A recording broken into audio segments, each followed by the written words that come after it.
There are a lot A of people legitimate answer. What's this? Clog dancing. Yeah, I know. Yeah. Well, no, I said arts, Tom, not actual, Wooden shoes. not dancing. Making the clogs would be the art. And I know that that's distinction, but there's not a lot of people who are doing like origami anymore. There's not a lot of people who know paper quilling. I mean, there are people who are picking it up here and there. There's not a lot of people who know the ancient art of handwriting and script. And I think that if you get it to Twitch and there's all of these angry gamers who are watching it, Calligraphy hype. at least one or two of them will pick it up again. Yeah. No, that's true. It's a good That's way a to good- keep the old ways of dying out. Yeah. That's a cool idea. I know it's a good answer. And Darwin I think- Award videos. No. Wow, that's a little dark, but yeah. Also, how do you? This is live streaming. How do you know that it's gonna happen? Execution. Planning, obviously. Yeah, because you're either Wow. getting like a old George Carlin joke or trying to revive the Style Project, which nobody wants. So Well, yeah, I true think that enough. I could see Tom's channel. It would be, y'all hold my beer and watch this. I would like one, and I'm kind of a hypocrite because I'm an Amazon Prime customer too. But one, live streaming of an Amazon warehouse, so you know what the human cost of that is. Yeah, go grimdark, motherfuckers! No, by what ye shall reap, or something like Distributy. that. Yeah, exactly. Let's see what else. Also, like.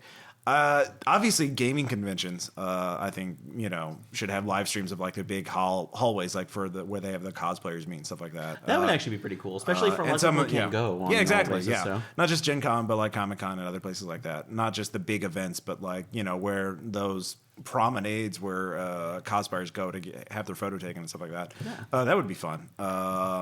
Also, actually, game stores in general, because I just will like tuning, maybe just like have like several hundred of them and like have some curator there just to watch to see whenever somebody's having some inane conversation in a game store and like cut to that one. So like the worst, dumbest conversations, like, all right, you're talking about whether Green Lantern could beat up Captain Planet. All right, go. Yeah, let's hear this. All right, so I want the gaming convention thing, only I want like Twitch plays, and I want it to be an ARG, and I want it to be like Assassin's Creed. So someone in the crowd is identified, and then everyone on the internet hunts them through the. They're not actually killed, but like that's the game. It's like, and so you just get to see someone's hands doing the Assassin's Creed thing, like moving people out of the way.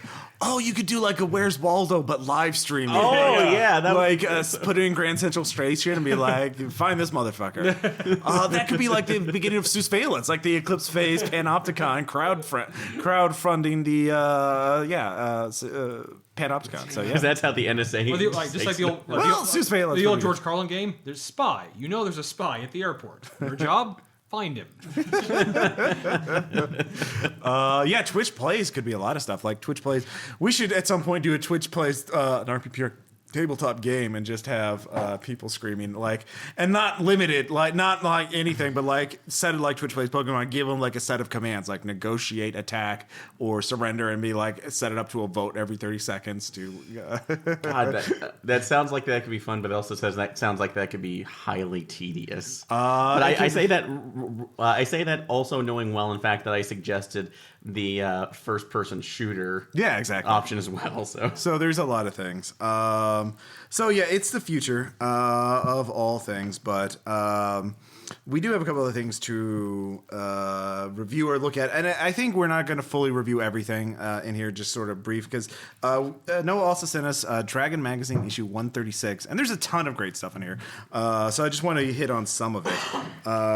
So one of it is The Long Arm of the Law, rules for law enforcement in AD&D. AD&D, of course, being the last setting with Thaco and Save versus Wands. And just This is the same setting that gave us Baron Ulrich von Karkov, who began life. yes, same edition. So this is like if your players, commit crimes, what happens to them in a city? And so they're players. There are They're watchmen. murder hobos. So this is They actually will Law and commit Order crimes. Wizard City. Yeah. So yeah, You mean Law and Order them? Yeah, yeah. So one thing I like the sentences for this. So assassination is the sentence for that is public execution. Murder is death. Kidnapping is death. Assault, which is assault with a deadly weapon, is life slavery, and so is theft. Life slavery.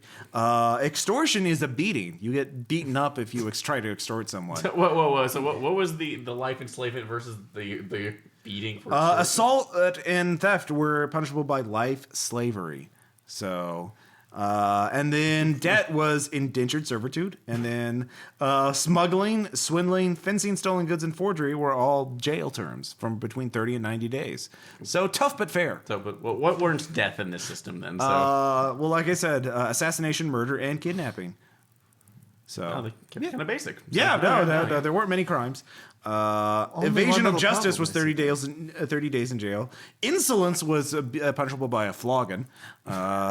So petty theft and brawling were also punishable by jail terms. Very short jail terms too, because they didn't want to, keep people in jail for very long. You were in here for 2. Someone in that jail is named Bone. Yeah, good point. But the way you could determine if a player was guilty in a trial or not was very elegant. Both the prosecution and the defense roll 2d6, and then there's a bunch of modifiers, and whoever rolls higher wins. That's it. And so the modifiers, what are these modifiers, you say? What are these modifiers? Thank you. The case endangers the judge's job if defendant loses, plus 10 to the prosecution. So then whoever's a higher paid barrister has a plus 6. If you have wealth and influence, that's a plus 4. If you have more witnesses than the opposition, that's a plus 3. Doesn't matter what quality, if you just have more of them. So has a lower paid barrister is a plus 3. Has physical evidence, plus 2. And then if you have no barrister, that's a minus 2. And if you have no witnesses, that's a minus 2. So that's it. That's all you have to do. And I'm already seeing how this system is ripe for abuse. And I don't like That little boy was lost. I is that took a- his hand and I was taking him God. back It to actually his dad. has. I'm so sorry. Kidnapping. Yeah. David, I'm sorry to interrupt, but this magazine actually had a ad for the Rocky and Bullwinkle game, the one that Noah gave us. yes, we will have to play that at some point. It So- has hand puppets. It has hand puppets. There are also ads for various Palladium games in this, including one which I really enjoy. Caleb, could you give me your critique of this particular ad?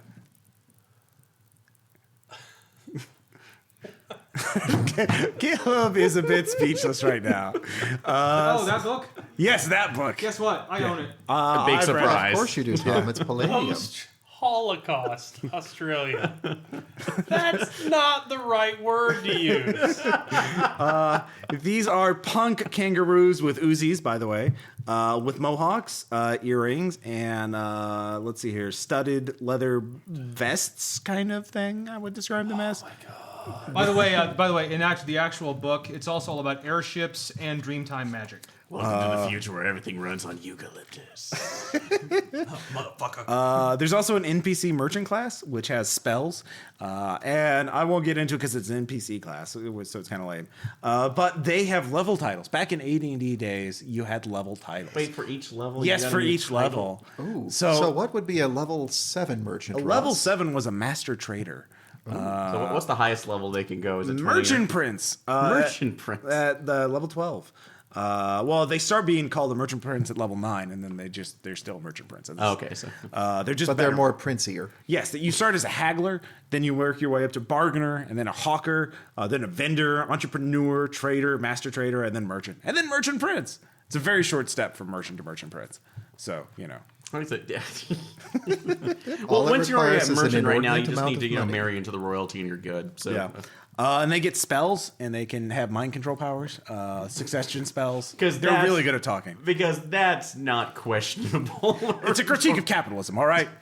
Anyway, let's take a look here. Let's see here. Oh, then they have rules for inns. from 1 to 4 stars. So at a 1-star inn, you can get food poisoning or a gastrointestinal disorder. I can kill dragons, but goddamn botulism. Yeah. Well, that's what you get for saving, a few gold for going to a 1-star inn. Jesus, get a fucking. Well, tell us better- something about the 4 stars. What, so we have to worry about the standards of the inn that we're in now? 4-star inns are found only in very wealthy sections of large cities. They are tall and multi-leveled. Each level is up to a dozen rooms. Each room accommodates up to 4 people. They have feather mattresses, several chairs, and a desk. They're associated with restaurants and stables. They have blacksmiths. They've got a full menu of shit. And they actually spell out the menus too. Like what kind, can you get grog or bourbon or goat milk? And look at the food. They have a full food list here too. So because you really need that, whether you can get coconut or crab or oysters or red snapper at various inns. I'm gonna be honest, Ross. Red snapper. I'm Tasty. more intrigued by the ad next to that says Sky Galileo of Mars. Galleons. Scallions. Oh, sorry, Galleons of Yeah, Mars. Jesus. It's for Space 1889. I bet you didn't know we were in space in 1889, but we were. I'd like to think we were, and but also that does with the that.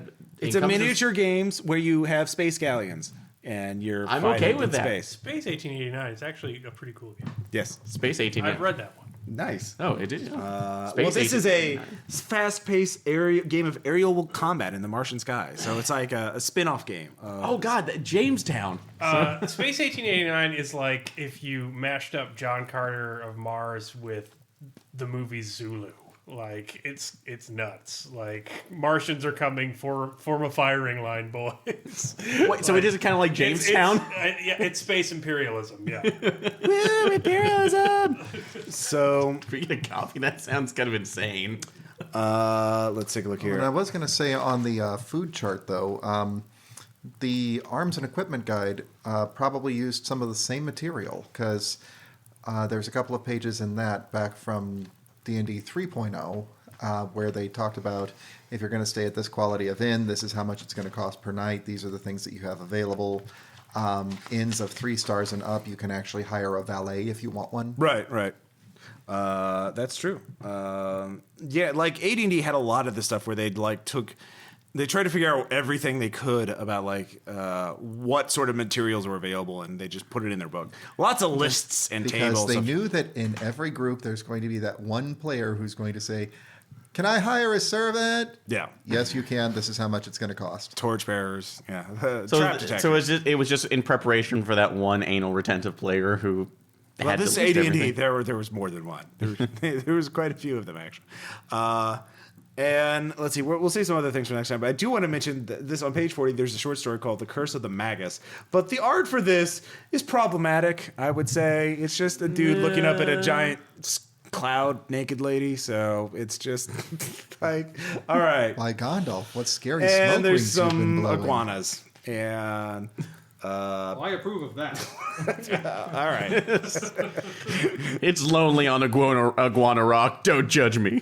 I like this picture though. There's just like, who, me? There's some like wizard dude back here. Just He's very ugly. he's very. It looks Wow. like somebody surprised him with Dude, that photo. okay, he has like 3 chins.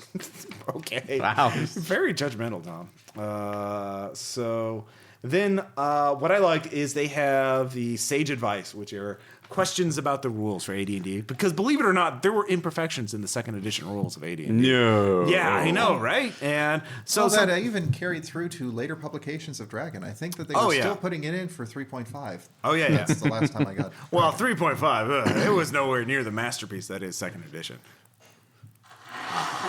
And Anyway. you actually said that with a straight face. Congratulations. My hat is off to you, Peyton. So, but it answers the burning questions that needed to be answered. You know, questions like, can barbarians build their own strongholds? Can they? Yeah. I would assume yes. Yes, they can. If they can afford it, however, the barbarian does not attract any followers when he builds the stronghold. He must hire them, unlike other classes. So wait, it would attract it. So if you just built it up in AD&D, it would be coming. People would just be coming like moths to a flame. It was that for depends. fighters. It was a fighter class feature at level 9. You could Field of Dreams your army. Like, If you build the castle, they will come. Literally, it's in Just the rules. out of the cornfield. You just have a fort, and like dudes are like, hey, you sound pretty awesome. Let's So go fuck- kill some orcs. Thung one. That's like one to fight However, with you. Yeah, but If you're a barbarian and you do the same thing, you basically You gotta get pay. a really cool place to hang your massive axe when you're not swinging it, a throne made out of the bones of your enemies, and that's about it. So you're gonna You be gotta pay. you're gonna be Conan, but you're alone unless you have the coin. So let's see. Pretty much. There's also, is there a limit to how many times a barbarian can apply first aid? Is there a limit, Ross? Some campaigns allow barbarians to administer first aid each time a character receives a new wound, but each wound may only be treated once. If a PC has received several wounds, only the last one sustained may be treated with first aid.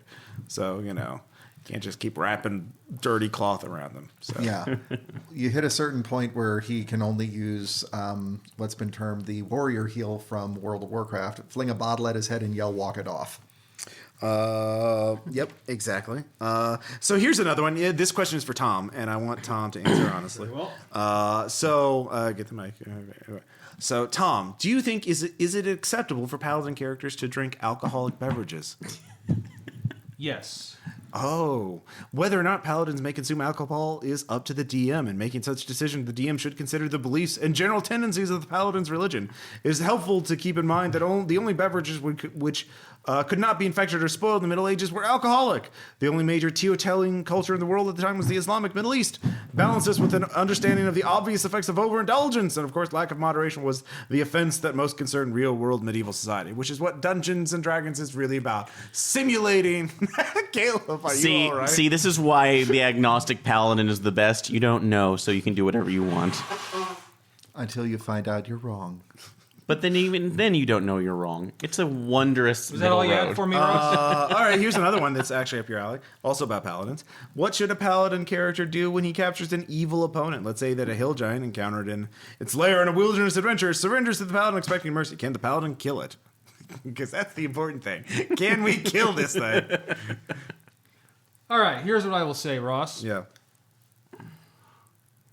A surrendering enemy should be given one chance, as Vashik did in the New World. When he said, like, you will cease threatening our people and leave. Yeah. And they did. And then they came back in the final battle. Yeah. And I slaughtered all of them. Let's see here. So the GM, basically the answer is kind of a cop-out. It gives you 4 options and says whatever the DM agrees with. And Lame. the first one is it can be killed immediately if they committed a great crime and represented a threat. 2, he could be released if it has committed no crimes and allowed to live. It may remember this kindness, may become a useful member of society. Captive Giant could be kept prisoner and either forced to work in a manner that would contribute to the common good, or could be educated in hopes that it would change its greater good. alignment and become good. Crusty jugglers. Conversely, this can be construed as a lawful evil act in which a creature is forced to serve the prevailing order and conform to another's interpretation of what is right. Alignments, aren't they great? Oh, yeah. So, as an aside, is this option actually slavery? Slavery was, historically speaking, not considered an evil. Prisoners of war were enslaved to make them useful and avoid killing them. Blah, blah, blah, blah, blah. The captive giant could be made to swear an oath.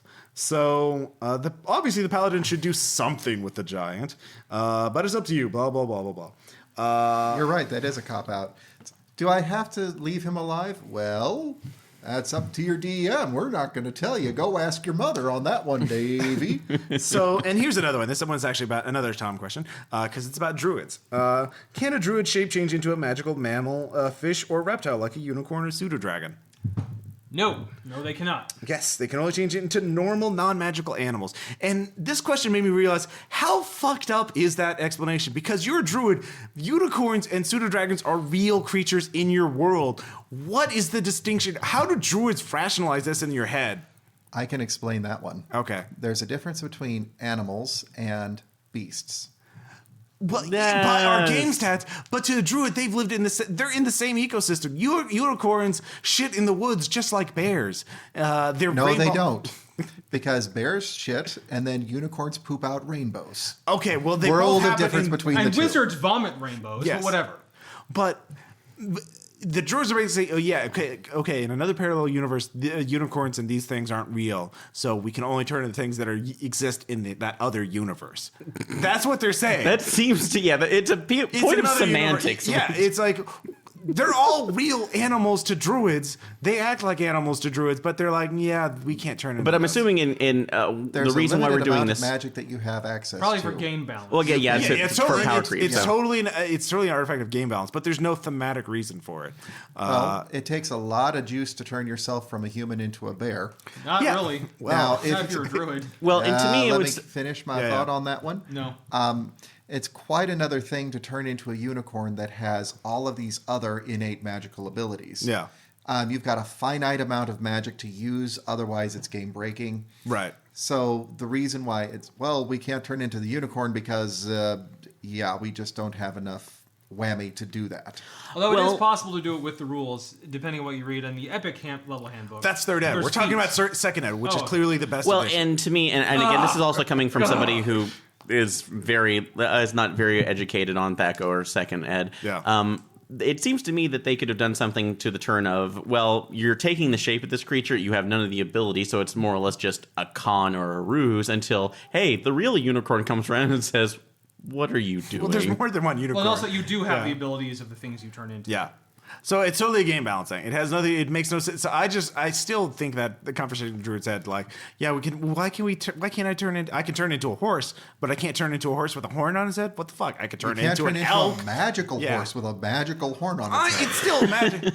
Yeah. As I'm using magic to become To something. be fair, like a snake with a venomous snake is pretty magical to a druid. Look, it killed one bite kills a person. That's amazing. That's as magical as a unicorn that can heal people with that. So Not quite. Yeah. If it was a Okay, snake again, that you're hit something and rationalizing. turned him into stone, that's a little bit out of the druid's reach. we're still looking at it from our universe. From the druids universe, it's just the same. It's just like, yeah, things can do that. It's just it's how nature be funny how she do that. There was actually an observation about the legal thing that I just remembered, and that was if you ever had a chance, there's no plea bargaining rules in that, and there should be, because you should always take the beating. Because beat me up to one hit point. All right, Claire, touch me. All right, let's get over this. All right, go murder some more people. All right, beat me up. Well, there's a Yeah. historical thing on that, and Yeah. just have to kind of point it But out. with magical healing, beatings ain't no thing. Yeah, and so there's no historically, consequence. Yeah, exactly. The You have penalty access to it, for Claire. stealing a sheep in Wales was to have your hand cut off. The penalty for having sex with a sheep was to lose a finger. So people did plea bargaining on their own because they kind of went, yeah, I was taking it away for some private time. I'll lose this finger. That's okay. As opposed to losing the whole hand. So Are they plead guilty to a lesser charge. You could say, well, I was going to extort that guy, but instead I punched him in the face because brawling gives me flogging. Extortion gives me jail time. yeah. Of course, jail time always just gives the players an excuse to go kill everybody at the jail and rescue their friends. So it's basically a dungeon crawl. So hey, it's really an advantage. It's like, have you ever actually killed anyone? Like, Also, the Welsh sound like an extension to the Yakuza now. So I don't know if that makes them better or worse. But so are they going to ask you in like a D&D court, like, have you ever killed anyone? Like, okay, that is so apples and oranges. Seriously. yeah. So No, but I did beat him half to death, and then somebody else touched him a little bit more.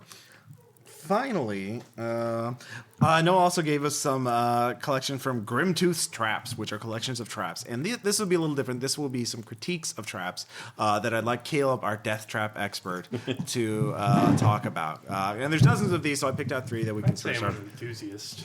An enthusiast. A hobbyist at best. Fair enough. So the first trap is called the Toe Tickler. And it's basically you can enter a room, and the trap is triggered when the delvers attempt to exit the room through either of the doors. The floor of the room drops a foot, and the door side wall of the pit is revealed to have a series of 2-inch holes running through it.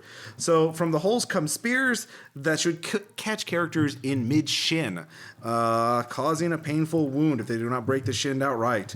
And so, your thoughts on that? Basically a very shallow pit trap that just breaks your shin with spears. Seems like a meth head trap. Yeah. So I kind of like that. a little confused why it triggers whether you go out of the room or not. Like, what are you trying to protect? Are you just like trying to You kill can people enter, in that but when you specific room? exit, yeah. So it's Yeah. not, So I mean, I feel like she's just going both ways. You know, you're just forcing them to commit at that point. They already broke their shins. yeah. So I'd say you trigger it when they go too far into it.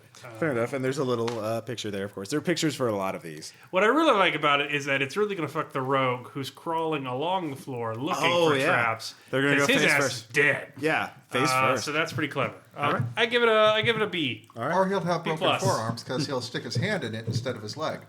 All right, this one is my favorite just because of I remember reading. Okay, so I read Grimtooth Traps a long time ago. I think I have a copy somewhere in my. And I just remember reading through and looking at this one trap. I'm like, what the fuck were they thinking? So it's the first one. It's called the Beehive Trap. So you can place it either in a dead-end corridor or on the ceiling of any hallway. The characters are going to be a bit apprehensive when they spot the operating factor of this trap, a steel beehive with many perforations. But the gamble here is that such an odd object will make the delvers curious enough to abandon their normal caution. The trap itself is activated when a pressure plate is a few feet before the hive is stepped upon. This causes the hive to fire 100 half-inch steel darts down the corridor at dismaying speed. The darts will bounce off stone, but will rip through flesh and most armor, resulting in total chaos of the steel of the section of corridor. You can also coat them with poison or rusty or that kind of thing. So basically, it's a claymore shaped like a beehive, and the whole idea is that they'll want to go touch it, and it will trigger it. You know? I feel like there's some faulty logic there. Also, is this in the same dungeon with the foot tickler? I would imagine so. Yes. Because you're overly relying on floor traps. You got one wizard with This could be levitate. on the ceiling. I know, but like it's triggered by a pressure plate on the floor. Oh, You're yeah. over relying on one mode of triggering it. I mean, you got one wizard with levitate, you're fucked. That's true. That's a good point. Yeah. But See, yeah, I was going to say that trap really nailed it. Heyo. so would you say this is the bee's knees? Oh yeah. That's the combo. Stop there. that. It's the bee's knees. Well, So, I first think I thing- can, but you're going to have to wait for the stinger. Oh. Have you heard the buzz about this trap? Looks like you guys walked into a hornet's nest with that one.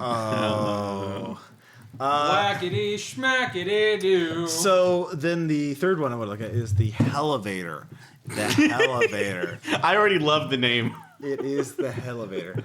Is a trap which capitalizes on the propensity of a delver to lock himself in a box and then try to punch his way out. All right. The adventurers find an elevator. And of course, you'd have to explain to them what an elevator is, or at least their characters would. The elevator is airtight and operates on a single cable and pulley system operated from above. Occasionally, however, the elevator gets stuck between floors. Filling the elevator shaft is chlorine gas. It is not odorless. It's not colorless. It's extremely hard on the respiratory system of those foolish enough to inhale it. Since the elevator is airtight, the delvers will not find out about the chlorine until they breach the top or sides of the elevator when they get stuck. Having a magically produced voice urge, please stay where you are, help will arrive within the hour, is one sure way to get the delvers to crack the elevator in an effort to escape. After all, if you just locked someone in the if you just looted someone's treasure chamber, you definitely would not want to meet someone who's going to come to your aid. So that's the Hellevator. So it's just basically a poison trap that makes them wait? Well, yeah, no. My thing is, though, Does it play the girl from Ipanema while it's happening? I imagine 50% of all high-end elevators do have a bard on staff. Did M. Night Shyamalan produce this thing? apparently, I don't know. Oh yeah, Devil. Devil, That yeah. was a movie he made. He did. Caleb, your thoughts on Hellevator? I like the irony in it. Yeah. I think it's trying too hard by inventing technology that could not feasibly be anywhere in there. There's magic. I Wizards know did there everything. is magic, but like it seems like the intention of the trap is to make the help will arrive in an hour joke, not to Yeah. kill them. Yeah. There's other ways to trap them in a room and then have them break in and be flooded with chlorine gas and die. And I if think it's can- clearly for the elevator joke. So I'm gonna if I give it a can- C+, trying too hard. Yeah. If I can point out that there is a fact that it's a trap in and of itself because it's an airtight box Once you put your players in an airtight box, they have a finite amount of time they can survive before they all die. Right, exactly. That was my thought too. It's like if you're in an elevator, you're not going to have an hour's worth of air. Yeah. If you're surrounded by Exactly. Just wants to make the announcement joke. yeah, Trying too hard. trying too hard. Let's see here. Doesn't have the elegant simplicity of the token. All right, we'll do one that's a little more complicated. There's a lot of physics ones in this one, and this is from Larry DiTilio, who is one of the writers of Masks of Nyarlathotep, I believe, and also Ghostbusters cartoon. And Beast Wars, if I'm not mistaken, as well. Oh yes. So he has a sadistic side. So this is called the Seesaw Room. So this room is small and rectangular, identical stone statues. I'm looking at the wrong one. This is the Urang room. It's a round room, diameter 10 feet tall, or 10 feet, with 30 feet high dome ceiling. Hanging from the center of the above the ceiling is a 10 foot from the floor is a golden ball about the size of a beach ball suspended on a silver rope.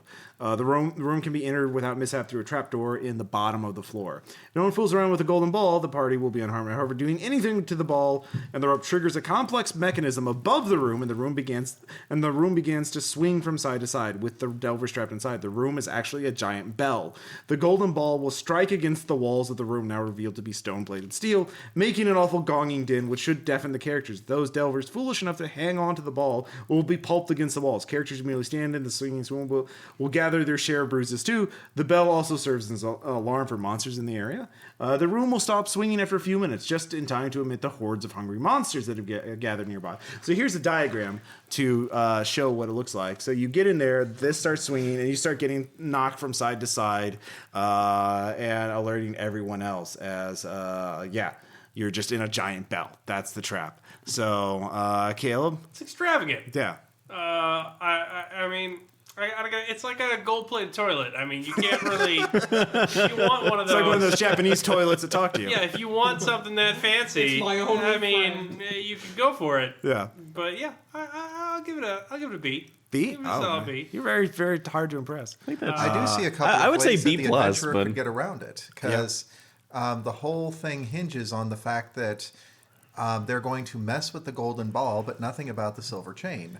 Yeah. I could see if you have an adventurer, that pesky wizard with the levitate, goes all the way up to the top of the room, cuts the chain, drops the ball, and then leaves. Yeah. Because they didn't say it was magical. Yeah. Also, you have the problem of monsters flood in, duck around the monsters using some sort of stealth spell, shoot an arrow at the ball. Now monsters are trapped in bell room as you duck out through the trapdoor. Yeah, if you could. I think that relies on the. Also, if you have a players. trapdoor, you've got a thermopylae. You can only admit one monster at a time. Right. Yeah, so it's a B. It's a B. I give it a point for style. It's a B point trap. of style. All right. They Aaron, came any in, thoughts? hit the wrecking ball. No, actually, knowing Larry DiTilio's work, that actually is fairly concurrent with the things I saw in Real Ghostbusters and Beast Wars, honestly. Let's see. So I mean, there's tons and tons of traps in here. So we'll let me see if I can find. There's one with the step ladder that I really like. Let's see if I can find it. Let's. Well, this could be a regular feature. Oh yeah, no. Yeah, we could just keep going over Here it traps. is. So. This is the Building last these one. This is books. the last one. This is from Mike Stackpole. So this is the suspension ladders designed for characters to think if they want to stop hanging around. The character finds himself in a vertical tunnel, a chimney of sorts. There's a ladder running up the side of the chimney, and a light at the top of the ladder. Climb appears to be at 60 to 80 feet up. Each 20 feet of climb takes the character up onto a different ladder. The third ladder is special. When the character gets to the middle of it, the ladder will swing down from the wall, such that the top of it will hit the chimney wall opposite the ladder. Two steel cables, thin but high tension wires, protrude from the top of the ladder where the ladder is normally attached. The tense part of the trap comes now. All of the rungs, with the exception of the one the character's hanging onto, are built to pull free when the pressure is put on them from an angle other than normal when climbing. In other words, while they work normally for climbing, using them like horizontal bars will pull them free and cause a long fall if the delver has not got a strong grip on the good rung. The way out of the trap, of course, is to hang on to the outside edges of the ladder and work along that while ignoring the rungs altogether. If the adventurer gets the cabled end, he will hit a switch that will draw the ladder upright again. If he gets to the other end, the ladder will retract slowly as the balances change. It's another physicsy kind of trap. So do you get what it'll do with the illustration? Yeah, no. Yeah. That's actually pretty nifty. So, I remember using this in Adventure years and years ago. The players were not happy about it. I like it. Yeah. I'm gonna give that an A. All right, yeah. And I can tell you how we can make it an A+. Let's sharpen up the top of those two bars. Okay. So that you have your choice of grabbing the rungs Yeah. or taking damage from using the outside bars. Okay, yeah, you could, yeah. All right, so there are good traps. Are you sure it just doesn't become a saw by that point? There are saw traps in here. There are some nasty. There are some pretty And I've seen jigsaw. Yeah, and there are multiple Grimtooth traps. So we'll do this as a regular supplement. So next time we'll do some more drive-through stuff. Aaron will hopefully finish his Mekton Zeta Gundam. Mekton Zeta Plus. Mekton Zeta Plus. I'm sorry, and all kinds of other stuff. So just remember, tree hype. This is RBR After Hours. Bob Dr. Ross Dogs and Tree 2015. Hype. Yep.